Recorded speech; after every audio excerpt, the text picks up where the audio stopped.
Hello friends, myself Nilesh Subhachand Jain, lecturer at DCS Institute of Pharmacy, Devpur, Dhode. Today we see the next point from the chapter Drug House Management, that is acquisition of premises for a drug store. आता acquisition of premises for drug store म्हणजेच काय की जेव्हा आपण एखादं नवीन medical चालू करतो तर जी जागा लागणार आहे ती जागा आवंटित करणं, ती जागा संपादन करणं, ती जागा घेणं म्हणजेच acquisition. The premises for a drug store may be taken either on a rent or on a lease for a certain period of time or purchase straightway. जेव्हा एखादं मेडिकल आपण टाकणार आहे तर त्यावेळी जी जागा लागते तर ती जनरली आपण रेंट बेसिसवरती घेतो किंवा लीजवरती, दॅट इज करार आपण त्याला म्हणत असतो, of a certain period of a time और डायरेक्टली आपण परचेस करतो. या तीन गोष्टींमधनं एक गोष्ट करतो, एक तर रेंटनं घेतो किंवा करार करून घेतो, 50 वर्ष असेल, 99 वर्षाचा करार असेल किंवा डायरेक्टली परचेस करतो. The rent amount varies from location to location. जर चांगलं लोकेशन असेल, चांगली बिल्डिंग असेल, चांगलं लोकॅलिटी असेल, जसं बाजाराच्या ठिकाणी असेल किंवा चांगलं मोठं गाव असेल, बिग सिटी असेल, तर अशा ठिकाणी रेंटसुद्धा जास्त असतं किंवा परचेस कॉस्ट जी असणार आहे लँडची तीसुद्धा जास्त असते. म्हणजेच काय, आणि जर ड्रग स्टोअर आपण व्हिलेज साईटवरती किंवा लहान गावामध्ये जेव्हा चालू करतो तर तिथं रेंटसुद्धा कमी असतं किंवा जागेच्या किमतीसुद्धा या कमी असतात. Means in big cities the rent value is high due to the shortage of space of premises, and in a smaller cities the cost of that land that premises is a very low और low, as well as the rent of that premises also low. जर commercial सेंटरमध्ये किंवा shopping मार्केटमध्ये, shopping कॉम्प्लेक्समध्ये किंवा develop एरियामध्ये जर shop टाकलं, drug store ते रिटेल असेल किंवा होलसेल असेल, तर अशा वेळेस कॉस्ट ही खूपच जास्त असते अकॉर्डिंग टू द एरिया. का? कारण की तो एरिया डेव्हलप एरिया आहे. जसा एरिया तशी कॉस्ट असेल, तसं रेंट असेल, तसं लीजचा जो करार असणार आहे तसं असणार आहे. If the premises is taken on a rental basis, a legal requirement or legal agreement about rent, period of possession and actual use of shop premises must be executed with the owner. जेव्हा एखादा premises आपल्याला rent बेसिसवरती घ्यायचं असेल तर एक legal agreement केली जात असते regarding the rent, regarding the period of possession, केव्हा आपल्याला ते घ्यायचं आहे, केव्हापासून ते पोजेशन करायचं आहे, किंवा actual use of that premises. या तीन गोष्टी, एक तर रेंट असेल, दुसरं पिरियड ऑफ पोजेशन केव्हा हस्तांतरण करणारे किंवा केव्हा ते आवंटित करणारे, आणि तिसरं that is the actual use of that shop. ते प्रिमायसेस, ते जो लोकेशन असणार आहे, ते लोकेशन कशासाठी आपण यूज करणार आहे हे सर्व त्या ॲग्रीमेंटमध्ये असणार आहे. And that agreement is occur in between the owner of that premises and that pharmacist. त्या ॲग्रीमेंटमध्ये ते लिहिलेलं असणार आहे. And that sign agreement deed should be recorded and registered with the office of government concern with the registration of such a deed. आणि जी agreement deed असणार आहे in between a pharmacist and owner of that premises, ती agreement registration केली जाणार आहे, त्याचं registration केलं जाणार आहे इन अ गव्हर्नमेंट ऑफिस. त्या डिपार्टमेंटच्या संलग्न जे असणार आहे तिथं ते रजिस्टर्ड केलं जाणार आहे. If suppose the lease is to be renew after agreement has expire by mutual agreement with the owner. जे लीजचं जे ॲग्रीमेंट आहे ते जर संपलं, त्याची जर मुदत संपली, तर अशा वेळेस काय होणार आहे, तर त्याला आपण रिन्यूसुद्धा करू शकतो. Mutual agreement in between the owner and in between that pharmacist, त्यांच्या म्युच्युअल अंडरस्टँडिंगनं, त्यांच्या म्युच्युअल ॲग्रीमेंटमुळे ती ॲग्रीमेंट आपण रिन्यूसुद्धा करू शकतो. But it is desirable that before the pharmacist occupies a new store premises or new drug store premises, he should or she should observe the following precautions. काही अशा precautions आहेत, काही अशा टर्म्स अँड कंडिशन आहेत की त्या आपण डोक्यात ठेवून, त्या आपण काळजीपूर्वक लक्षात ठेवून ते प्रिमायसेस ॲक्विजिशन करायचं आहे किंवा करावं लागणार आहे. पहिलं, that is a note down the instalment of a rent. आता जे रेंट असणार आहे ते रेंट कसं असणार आहे किंवा केव्हा ते पेड केलं जाणार आहे. Then note down the date of occupancy. आता थोडक्यात ऑक्युपन्सी म्हणजेच काय की कोणत्या तारखेला ते पजेशन केलं जाणार आहे, केव्हा ते ऑक्युपाय केलं जाणार आहे, that is a date of occupancy. Then repair the premises of drug store properly. Third point जो असणार आहे that is a repair the premises of drug store properly. त्याचं जर रिनोव्हेशन करायचं आहे, रिपेअरमेंट करायची, तर ते त्या ॲग्रीमेंटमध्ये ते त्या गोष्टीमध्ये इन्क्लूड केलं जाणार आहे. Then comply with the rules and regulation about opening and closing time of shop. जे रूल्स अँड रेग्युलेशन असतील, जे लोकल रूल्स असतील, लोकल जे रेग्युलेशन्स असतील त्याच्यानुसारच आपल्याला ओपनिंग आणि क्लोजिंग ऑफ शॉप करता येईल. आणि the weekly closing day of market, जे संडे असेल किंवा विकली जे क्लोजिंग असेल त्यावेळेस तुम्हाला ते शॉप बंद ठेवावं लागणार आहे किंवा त्या रूल्स अँड रेग्युलेशननुसार तुम्हाला शॉप ओपनिंग किंवा शॉपचं क्लोजिंग तिथं करावं लागणार आहे. Then layout of drug store. The next point that is the layout of drug store. आता जेव्हा आपण लेआउट काढत असतो, the 3 main factor responsible for success of drug store. First factor that is a location and proper layout design of that drug store. जे drug store तुम्ही establishment करणार आहे, ज्या ड्रग स्टोअर तुम्ही चालू करणार आहे त्याचं लोकेशन कोणत्या ठिकाणी. जर लोकेशन डेव्हलप एरियामध्ये असेल तर तुमचं ड्रग स्टोअर हे निश्चितच चांगलं चालणार आहे. जर प्रॉपर लेआउट आहे, अजून तुमचं जे बिझनेस असणार आहे तो सक्सेसफुली रन होणार आहे. Then it's professional management. When we start the drug store, how to manage that drug store. तो जो ओनर असणार आहे, तो जो फार्मासिस्ट असणार आहे त्याचं प्रोफेशनल मॅनेजमेंट कसं आहे. त्याचं प्रोफेशनल मॅनेजमेंट जर चांगलं असेल, it creates or it will create the successful or success of that drug store. जर त्याचं प्रोफेशनल मॅनेजमेंट चांगलं आहे, त्याचं डिसिजन चांगलं आहे, त्याचं लोकेशन चांगलं आहे, त्याचं लेआउट चांगलं आहे. And last one that is a sound financial position. Last point that is a sound financial position. म्हणजेच काय, त्या ओनरची, त्या फार्मसिस्टची जर फायनान्शियल पोझिशन चांगली आहे, तो जर त्याच्याकडे फायनान्स हा जास्त प्रमाणात असेल तर तो wide variety of product available करू शकतो, चांगल्या प्रकारचं डेकोरेशन तिथं करू शकतो, चांगल्या प्रकारची फॅसिलिटी तिथं प्रोव्हाइड करू शकतो. And that factor responsible for the success of drug store. आता साईडलाच एक लेआउट आहे, layout of that ideal drug store. तर आयडियल ड्रग स्टोअरमध्ये काय काय असतं. It contain window display, customers waiting area, counter, dispensing sections, shelves, racks, space for fridge, working table तिथं असणारे, रेस्टिंग प्लेस असणारे for staff, office, then storage room for reserve stock and entrance for incoming goods.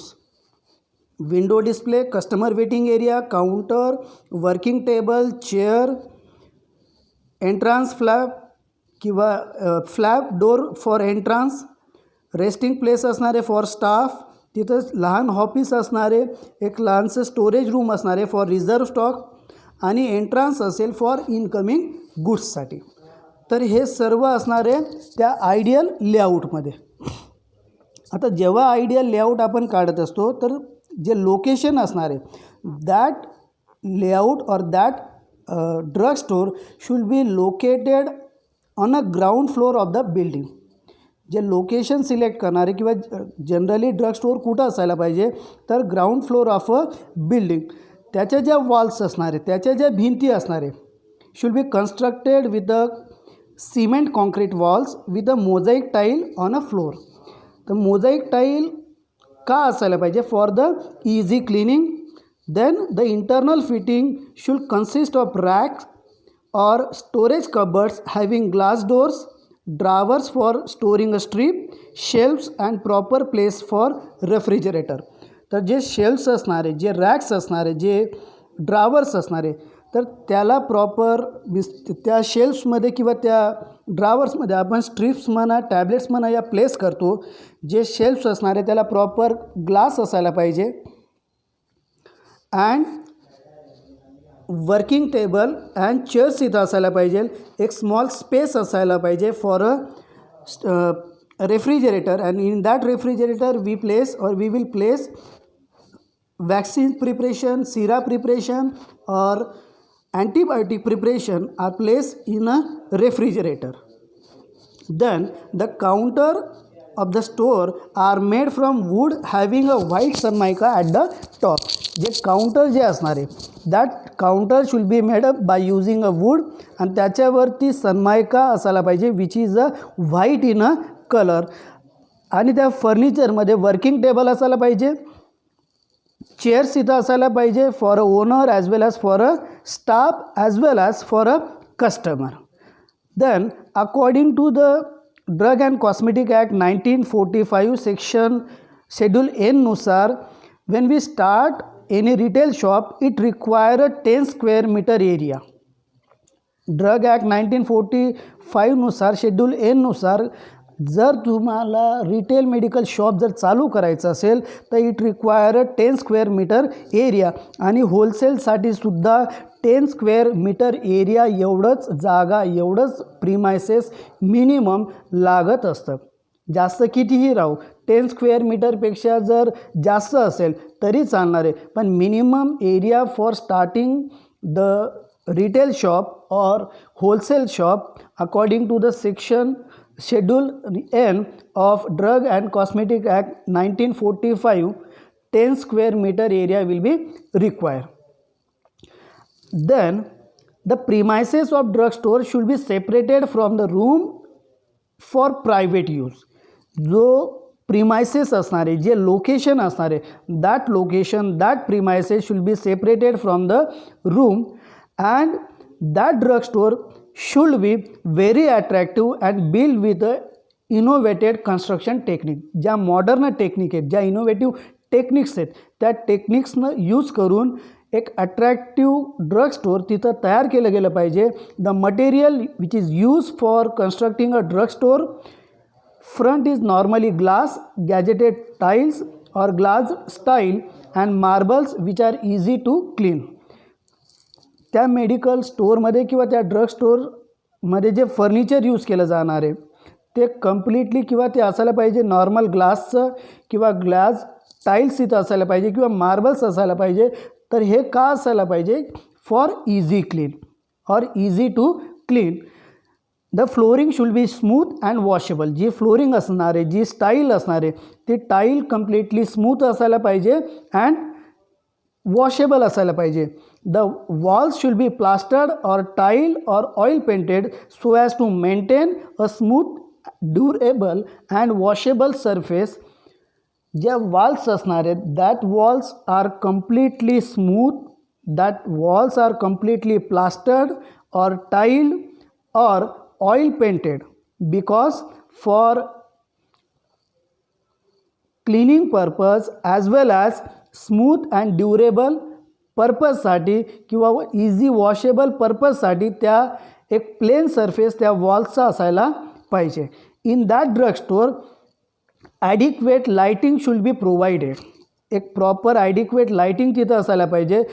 जर good lighting system provide जर झाली किंवा provide जर केली गेली in a drug store, it will create a cheerful atmosphere for the customers. जे customers visit देणार आहेत, जे कस्टमर त्या शॉपवरती येणार आहेत, तर त्यांच्यासाठी ड्यू टू दॅट लाईटिंग एक चीअरफुल ॲटमॉस्फिअर क्रिएट होत असतं and it is useful for that merchandise store or that owner and display appear more attractive. तर ड्यू टू दॅट लाईट एक चीअरफुल ॲटमॉस्फिअर क्रिएट होत असतं आणि it is a beneficial for customer as well as to that owner. And जे display करणारे, जे display section असणारे, window display section जो असणार आहे, that window display section should be more attractive due to that lighting. It also helpful in identifying the medicines. लाइटिंगचा useful उपयोग असणार आहे किंवा लाइटिंगचा यूज अजून कुठं होणार आहे तर for identifying the medicines quickly and easily and thus increase the efficiency of a stores. एक स्टोअरची इफिशियन्सी, स्टोअरचं जे ॲपिअरन्स आहे ते इन्क्रीज हे होत असतं. Apart from that the name of the drug store or the name of that store and insignia of pharmacy in a neon lighting is very much attractive. जर neon लाइटिंगनं जर त्या ड्रग स्टोअरचं नाव असेल किंवा इन्सिग्ना ऑफ फार्मसी, जे फार्मसीचं जे symbol असेल ते जर निऑन लाइटिंगमध्ये जर असलं, so it will create a more attractive that drug store and fluorescence lighting is always very attractive.